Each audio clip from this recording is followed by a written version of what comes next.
and I'm told there is an instruction or there is a deadline given for them to vacate the stations and all.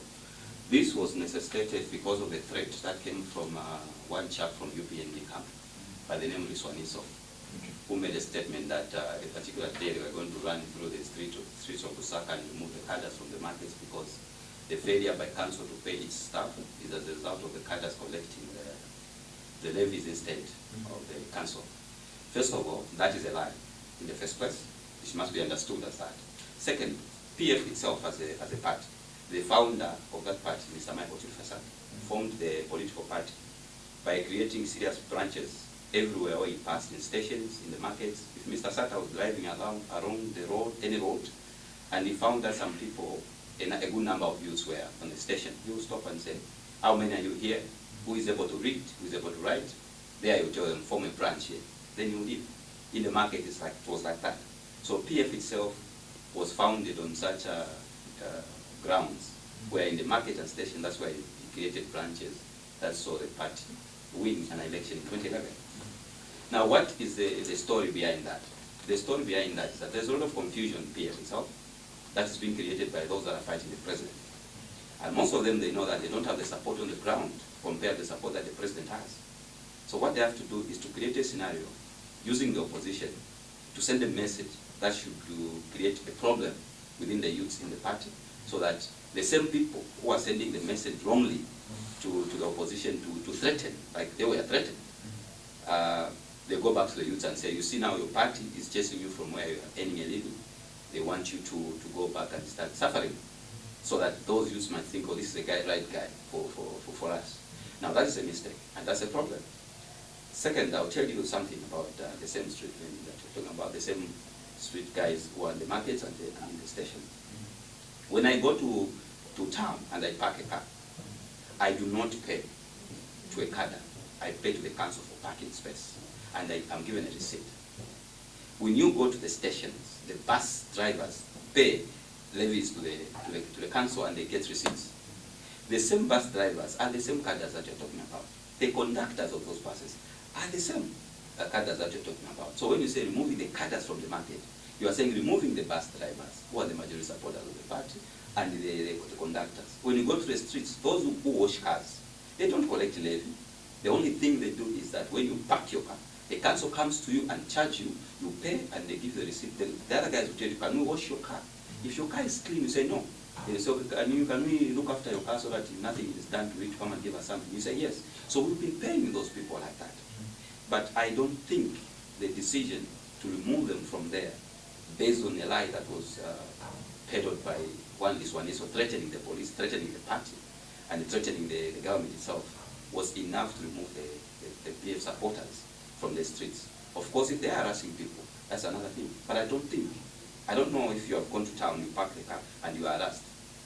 We don't go to town with the tags on our bodies. We just go as citizens, and those guys treat us as citizens. Unless in your language you say, your guys are Felician, you make coffee, then you say, oh, this is our own. There's nothing like that. We must be very careful as a party in power, of course, to ensure that we must know that who has complained that we are being harassed. What if it's the opposition member to say, no, I want to intercede, I was harassed, to create the same tension that was created? So I feel that should not be entertained. There should be a way of handling that matter. Okay.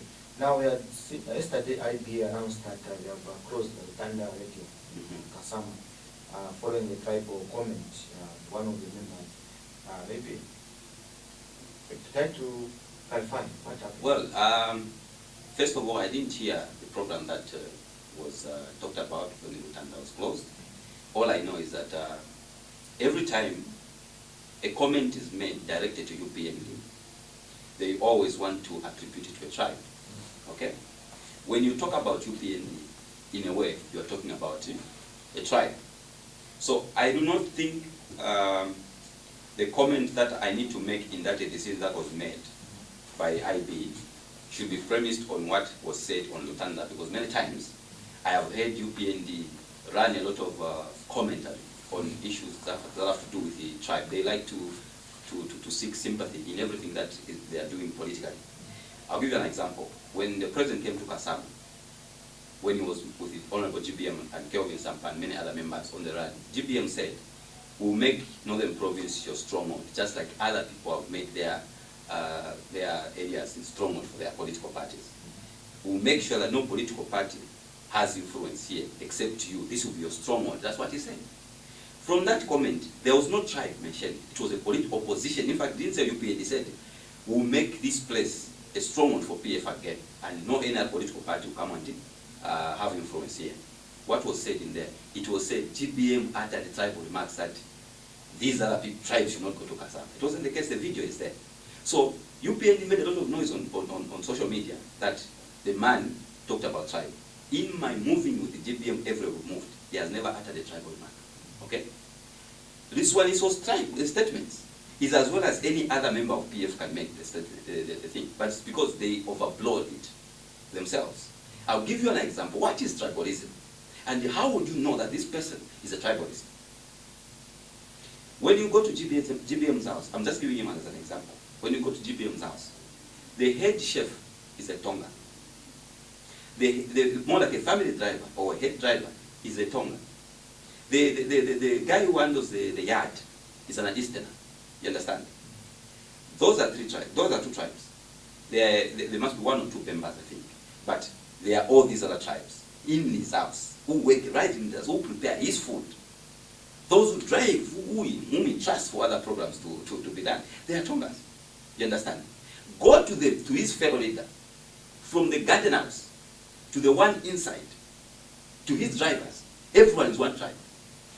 So if you are to just be reasonable in your own thinking, between the two, who is a tribalist? If you are to just be reasonable enough, you have me, who has over 4 tribes in my yard, feeding me. A head chef is feeding me. It's not my tribe. Then my colleague, the one who should prepare food for them, is their own tribe. The one who should be in the yard is their own tribe. The one who should be driving should be their own tribe. And then you come and tell me that the other person is a tribalist, or this one is talking tribal. I don't think so.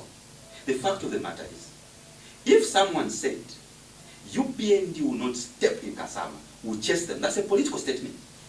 But if somebody goes to say, we will make sure that all members are chased from Southern Province, that's what this one also said. In 2016, we had people whose houses were burnt because of having been coming from a particular tribe which has been voting against them. There was an inquiry in that case.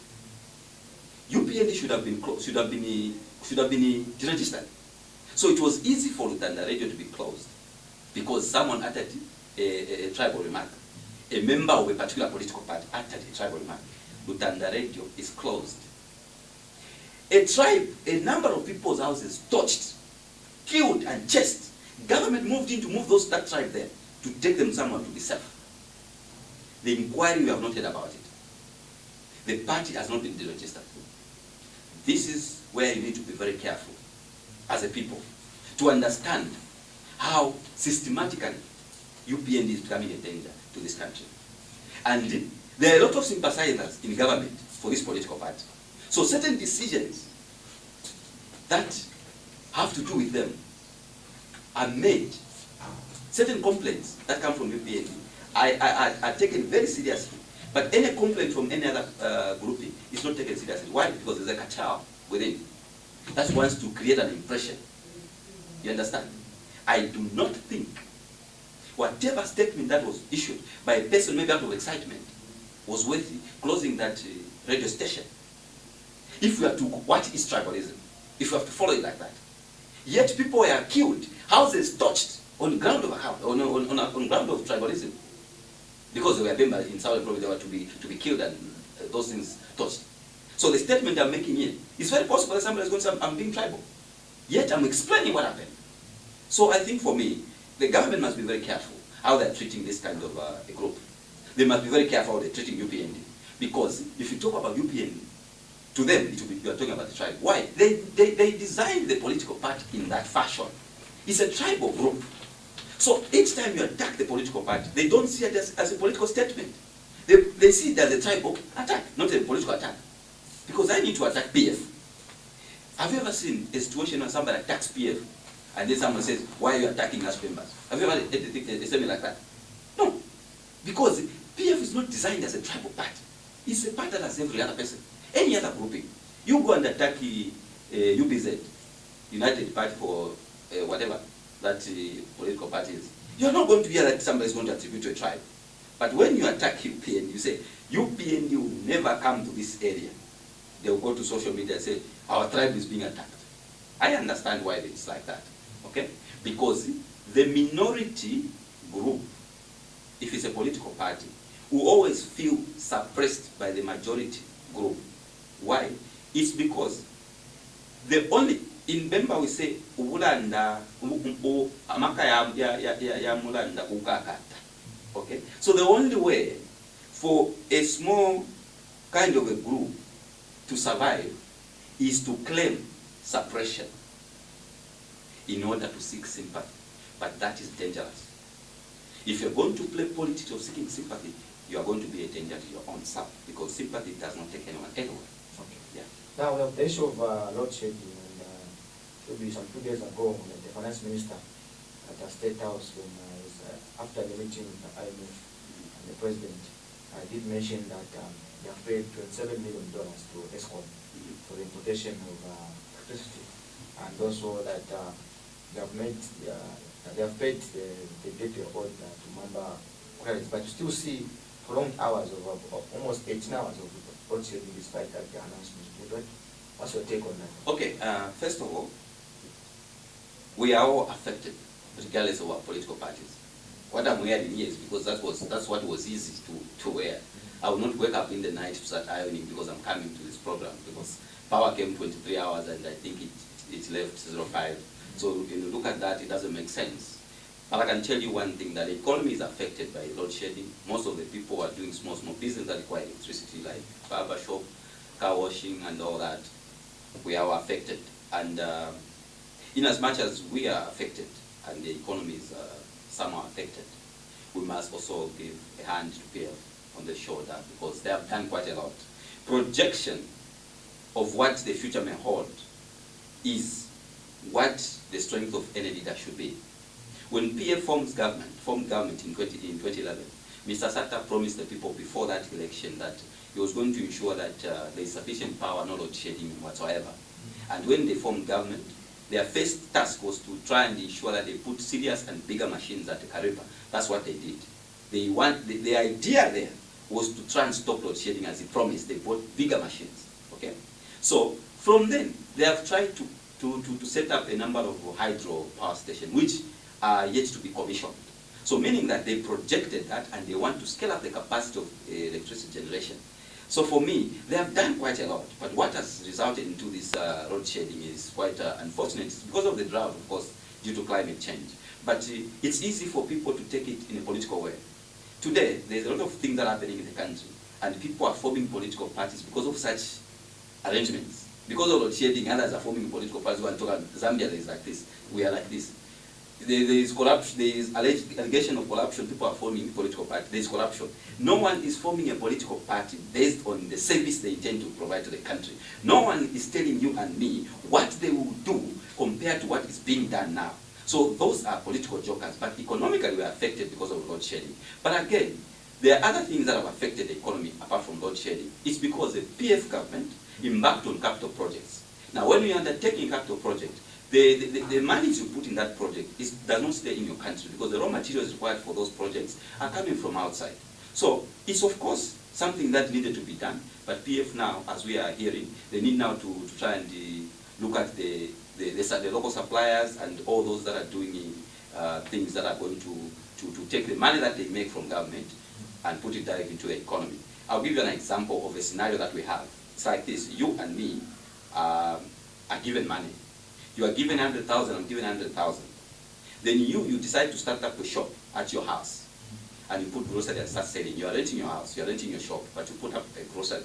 Then me, I get that 100,000, I go and buy a plot. I'm renting also, but I go and buy a plot, and I start building. You understand?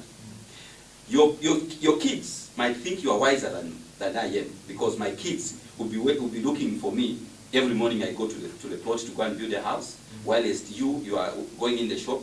When there is no bread at home, just say, Madam, get bread from the shop. When there is no salt, just say, get salt from the shop. When there is no radish, just say, get radish from the shop.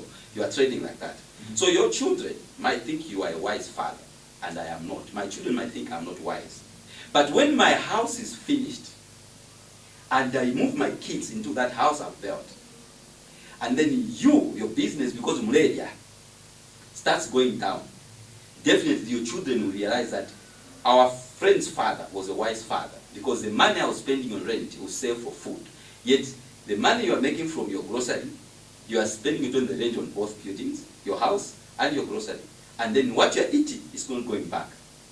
So that's a scenario. The capital project is like where now I go to build a house, you go to start a grocery. So now what should happen now that the house has been built? Now I can get that money that I was spending on the rent, start up a grocery at home. And then the money that comes from the grocery, we are going to eat at home. That's a scenario. PF impact on capital projects. The raw material required for that comes from outside. So the money they are getting from outside to build is going back again there, because we don't do that. So it is the local suppliers that takes money from government and puts it in the economy, because whatever they're going to use is going to be found locally. So I think that is what I think my comment should be in that regard. Now to conclude, you talked about the issue of the capital projects and other issues. Now we've seen some sentiments to say, the government has failed to do a lot of what they promised the people when they formed government, and the issue of the hunger situation in the country also been blamed on government that they failed to plan to ensure that there's food security in the nation and other issues. Maybe do you think government has done enough to ensure that what they promised the people of Zambia has been fulfilled, and that they have shown commitment to ensure that whatever we're going through, like yesterday we had Mr. Kambu saying that the issue of lordship, like you said, that the president has not shown commitment to ensure that this thing is alleviated, and that government is broke, there's no money to sustain the economy, and people are suffering. Now, do you think government has done enough to ensure that the citizens of this nation, have a better, living standard? I've got a problem flowing with the political comments from political Nikampu and political non-entity. If you tell me that a politician told you that PF has not done much in mitigating the load shedding and the anger situation at all, I think I'll have a different take on that. We should not allow politicians who are trying to win your support and my support to fool us. If there's anything that I personally I don't take lightly, is insult on my intelligence. You understand? When you say there's a hunger situation in the country, first of all, we are in a situation where government was busy taking food to southern province because they were hit with drought and all. And then we are on the other side, people are wasting a lot of food stuff. Right now, food is still coming from the northern block and other areas where the rainfall was okay. And even the food that was being supplied to where there was no food was being gotten locally. Did you see government importing maize from anywhere or importing milling to go and take to southern province? No, they were getting everything from within. So that should tell you that there was a situation, there's a standard situation as a result of drought that hit the other area. When you talk about the economy, my brother, what PF has done in 7 years, no government before it has done it. They promised the people what they are going to do, and that's exactly what they are doing. In MMD, it was different. The scenario in MMD was where you find a company. This company has got debts. You clear the debts and you begin to make money, and you keep it in the account, and you begin to use profit. Okay? And then you say, there's a lot of money in this account, and then we are just eating a profit. And now you have a different guy who comes to take over the company, who says there's a lot of money in here, which is just sitting idle. Let's use this money to build. If this money will not be enough, we'll have to borrow, because now we have the capacity to borrow, because our predecessors cleared the debts. They made us be in a position where we can borrow again. So we're going to spend what they left to build, and then you are going to borrow more to build, because we are capable of borrowing. That's how government should be run. So what PF is doing and what PF has done, my brother, there is no government before it has done it. Before. The MMD government, under the Levi Mwanawasa, cleared the debts and ensured that foreign reserves, we had enough money. Those that came after came to spend that money, and on capital project. They built a lot of things. You have a lot of hospitals that are being built. We have a lot of schools that are being built. We have a lot of clinics that are being upgraded. And we have a lot of other infrastructure like roads which are being built. Look, Kayombo, when somebody tells you this one has not done this, look at what that person they are talking about has done. For government of PF to build a lot of schools, who do they have in mind? I finished school. They have my children in mind. So that is the future they are looking at. For them to build enough roads to try and ease congestion and have access to other marketplaces where products can be accessed, like in Kaputa where they're doing the road, a lot of products that come from there to go and be supplied elsewhere. You can do rice and many other things in the area. So that road that they're making, they are looking at who? They are looking at the future. They are looking at tomorrow. Tomorrow there will be a lot of cars that will be moving around. So they need to decongest the streets. Because even you who is seated here, even him, your projections that at least for you to feel comfortable to move, you need a car. So you are looking forward to buying a car. Your children look forward to doing that. So whatever has been done, they are looking at the future and how these things can help the country. You cannot be talking about situation like the PF has failed to do this. For them to tell ZRI to say remove duty on these solar issues and batteries is because they're trying to help. For them to spend money to pay ESCOM to try to start importing electricity, it shows you that they're trying to help. When a situation occurs in your house or in a country, you have to expect stopgap measures to be put in place. Mamba has been paid what it was being owed. Even if Mamba was paid everything, Mamba themselves said they can upgrade to this level where they can produce 300 megawatts that we need as a country. So meaning that they still have to expand. But we are the situation already. We are in red. We are not in orange. We are in red already. So government needs to come up with stopgap measure, and importing electricity is one of the stopgap measures. So all that's been done is mitigating what is happening. All these solar issues where they are saying they have removed duty is to mitigate the same situation that we are going through. But it is easy for a politician to come and sit here and tell you this one has not done this one has not done this. We should be doing self-introspection on these people. What they are saying, what they have done, what they are saying they would do better. Because it's one thing to point out corruption. Corruption is not that easy to prove. You cannot run with a gossip and call it corruption. The reason why, if you are working in this station and then somebody wants a job and the manager says, if you want me to give you a job, give me money. The reason why that person will go to anti-corruption to say, I want a job in that institution, the manager said I should pay him 1,000 kwacha. The reason why anti-corruption will give that person 1,000 kwacha with the codes is because corruption, there has to be tangible evidence. You understand? If that person comes, that corruption will be near. When that person just gives that person 1,000, here is the 1,000, you said you give me a job. Whilst he grabs that money, before even whilst it's still inside his hands, the anti-corruption must bounce on that person. That is how anti-corruption proves corruption. You understand? So these issues of just assuming because somebody has made so much money, then there is corruption involved. In court, that's why it doesn't stand. Our brother himself, CK, was charged how many cases? 32 corruption charges.